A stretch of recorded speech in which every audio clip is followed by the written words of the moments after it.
нөгөө нэг киноч үлээ юу үзлээ. Нэг сошиал дээр юм харсан. Нөгөө ингээд амар үнсэлцэж байгаа сцен үзснээ. Гэр бүл болцсон хүмүүс хизээч үнсэлцдэггүй штэ гэдгсэн чинь дараа нь ингээд бодохгүй юу. Тэгсэн чинь зүгээр л үнстэй байлээ штэ.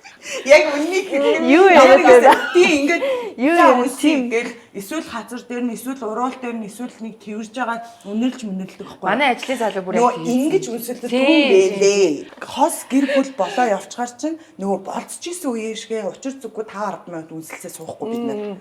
Юугээл гэртээ солиод юм шиг үнсэлцээ. Наа чи яг сайхан манай тохиолдсон баггүй харин бас үнсэлцэхтэй юм уу яа. Ястай гэж хэлсэн. Гэхдээ одоо юу байхгүй юу? Одоо миний тохиолдолд манай гэр бүлийн тохиолдол болохоор би айгүй юм одоо нооломхой эмэгтэйлэг ингэж очиол ингэж юм байна гэдэг байхгүй юу? Тэг манай өрч тэр нь бангаар дуртай л та.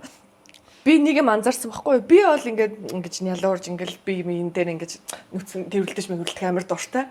Тэгээд анзаарсан чинь нэр үнсэлцэхгүй байгаа байхгүй юу? Зүгээр ингээд өдөржингөө ингээд шоп гэж мөрчдөг. Яг нэг юм гоё юм байхгүй.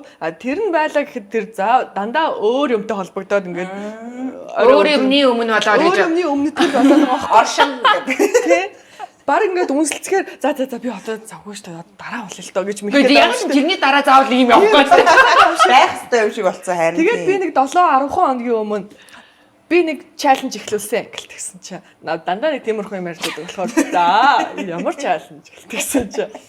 Хоёлаа өдөр болгон үнсэлцээ гэдэг тоххой.